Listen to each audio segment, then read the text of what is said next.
Good morning, children. Today we are going to continue the second chapter of your social science, political science, chapter number 2, democracy in India.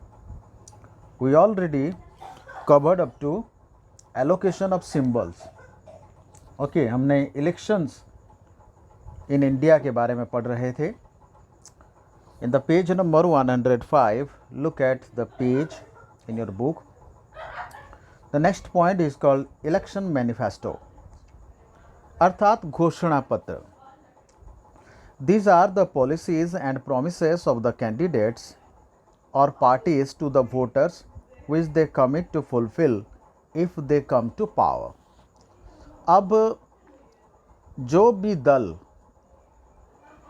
जो भी पक्ष चुनाव लड़ते हैं तो अपने तरफ से कुछ पॉलिसी बनाते हैं जनता के लिए, जिन लोगों को वो वोट के लिए आकर्षित करना चाहते हैं, जिन लोगों को कुछ अपनी योजनाएं बताना चाहते हैं कि अगर वो चुनाव में जीत गए तो पक्की सड़क बनाएंगे, गरीबों के लिए आवास योजना बनाएंगे और बीपीएल कार्ड के तहत बच्चों की शिक्षा मुफ्त में की जाएगी वगैरह वगैरह. These are called election manifestos.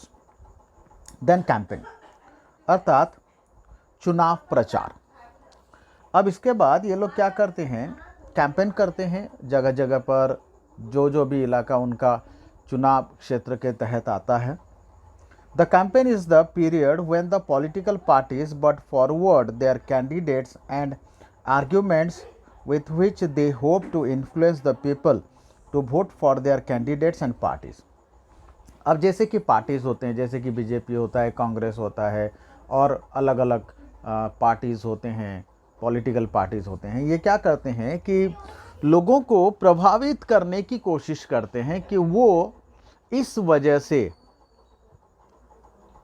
अपने कैंडिडेट्स को वोट दें और उन्हें जिताएं, जिससे वो उनके लिए बेहतरीन काम करेगा. क्योंकि लोगों को समझाना, लोगों को प्रचार करके, उनके गांव में मीटिंग रख के, उनके गांव में सभा रख के उनको कन्विंस करना बहुत आवश्यक होता है.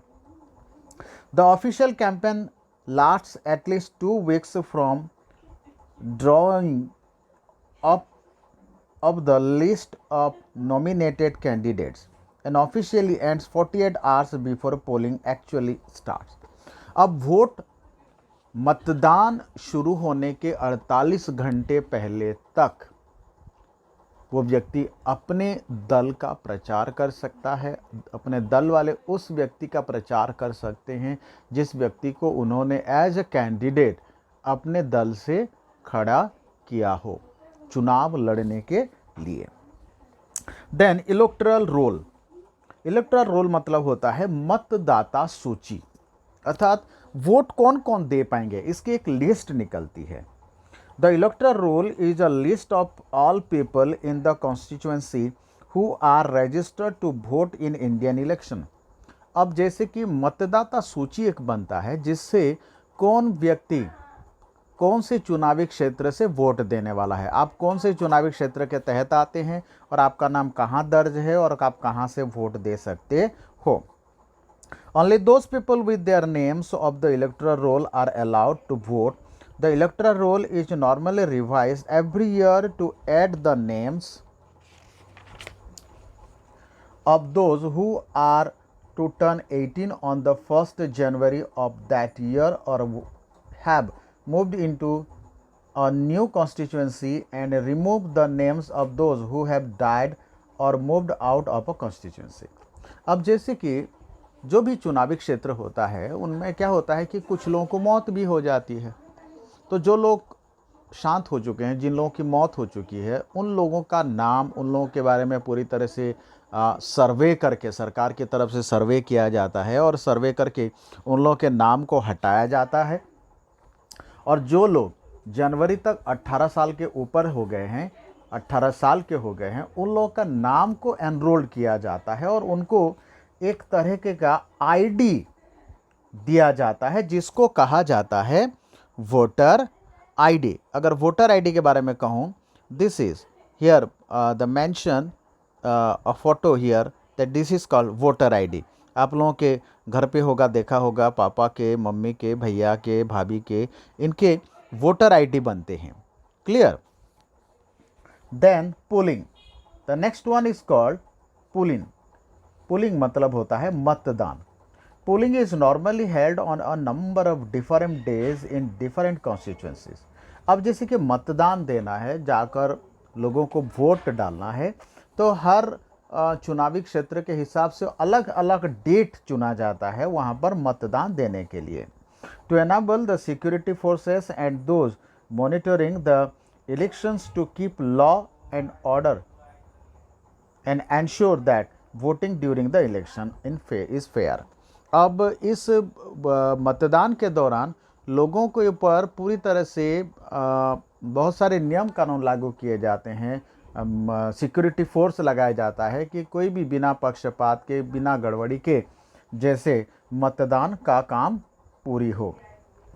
People have the power to cast their votes to the candidates of their choice and they can keep it secretive by casting their vote in a secret ballot system. अब जैसे कि लोग मतदान देने के लिए जाते हैं कि वो कभी भी बाहर आके ये ओपन नहीं करते हैं कि उन्होंने वोट किसको दिया है. वहाँ पर एक बैलेट बॉक्स होता है जिसके अंदर उनको वोट डालना पड़ता है. आजकल तो मशीन से होता है, पहले एक कागज़ में ठप्पा लगा के बैलेट बॉक्स में डालना पड़ता था और एक छोटा सा कमरा बना हुआ रहता है जहाँ पर इनको जाकर अपने हिसाब से देना पड़ता है. अगर जिस व्यक्ति ने वोट दिया है उस व्यक्ति को पता होता है कि उसने किसको वोट डाला है. उसके बाद आता है काउंटिंग ऑफ वोट्स, अर्थात मतदान की गणना, अर्थात जो भी वोट हुआ है उसकी गिनती की जाती है इलेक्शन कमीशंस के मौजूदगी में, ऑफिसर्स के मौजूदगी में, और उसके बाद वो डिक्लेयर किया जाता है कि किसने उस चुनाव को जीता है. Then media coverage. In order to bring as much transparency as possible to the electoral process, the media are encouraged and provided with facilities to cover the elections, although the subject to maintaining the secrecy of the vote. Media persons are given special passes to enter polling stations to cover the poll process at the counting halls during the actual counting of votes. अब जैसे कि media, जो भी media होते हैं, ये लोग क्या करते हैं, संवाददाता होते हैं, इन लोगों को एक स्पेशल पास दिया जाता है कि ये लोग, इनको अधिकार दिया जाता है कि पोलिंग के सेंटर के अंदर ये एक पास दिखाकर जा सकते हैं, वहाँ पूरी तरह से रिकॉर्ड कर सकें वोट सही से हुआ है नहीं हुआ है, वहाँ काउंटिंग सही से हो रही है नहीं हो रही है. Then political parties. Political parties के बारे में अगर देखें, political parties in India. Political parties are an organised group of people having agendas, policies etcetera with a view to promote collective good. These are the links between the citizens and the government, voters and the representative institutions. They provide political educations of the citizens and motivate them to participate in the election. अब जैसे कि political parties के तहत अगर आएँ तो आपका page number 107 में आए, वहाँ ये पेज में आप देखेंगे बहुत सारे NCP, Congress, BJP, CPM, BSP, SP, ये सारे होते हैं पॉलिटिकल पार्टी, राजनीतिक दल. और इन लोगों को, ये लोग क्या करते हैं कि लोगों को सुविधाएं दिलाते हैं क्योंकि इनको सरकार बनानी है.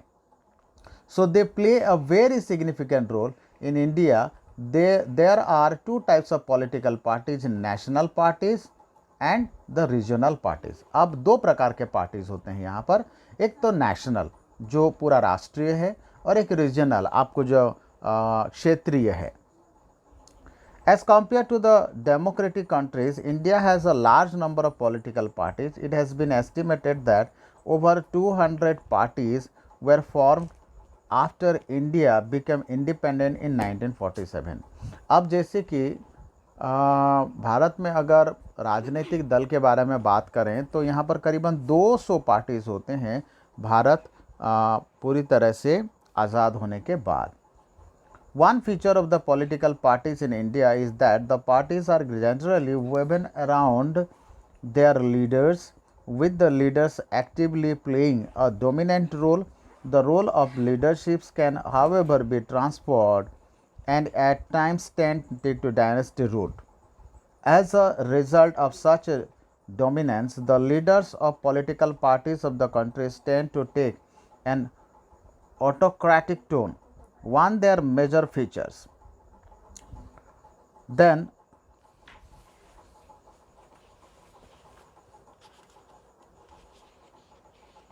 उसके बाद आता है coalition government. A coalition government is a cabinet of a parliament. Here, that word written coalition government. Collision government मतलब होता है गठबंधन सरकार. अर्थात क्या होता है कि इसमें a condition government is a cabinet of a parliamentary government in which several political parties cooperate, reducing the dominance of any one party with that coalition. अब जैसे कि कोलिजन का मतलब होता है कि कोई एक राजनीतिक दल सरकार नहीं बनाएगा, बल्कि कुछ राजनीतिक दल क्या करते हैं, अपनी डोमिनेशंस को हटाते हैं और एक दूसरे के साथ समझौता करते हैं, गठबंधन करते हैं सरकार बनाने के लिए. The usual reason given for this agreement arrangement is that no party on its own can achieve a majority in the parliament.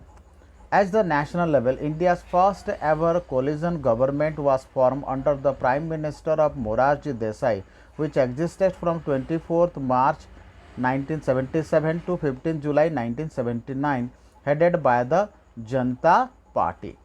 The first successful coalition government in India, which completed the whole 5 years terms, was the BJP, Bharatiya Janata Party led National Democratic Alliance with the Atal Bihari Vajpayee as the Prime Minister from 1999 to 2004. अब यहाँ पर अगर ये paragraph पढ़ेंगे तो in paragraph में आपको पूरी तरह से जानकारी मिल जाएगी कि गठबंधन सरकार कब से कब तक किन लोगों का कैसा बना था. और जैसे कि हमारे पूर्व प्रधानमंत्री थे अटल बिहारी वाजपेयी जी, उनके समय में ये गठबंधन सरकार बना था और जो करीबन 5 साल तक उनका कंटिन्यू हो पाया था.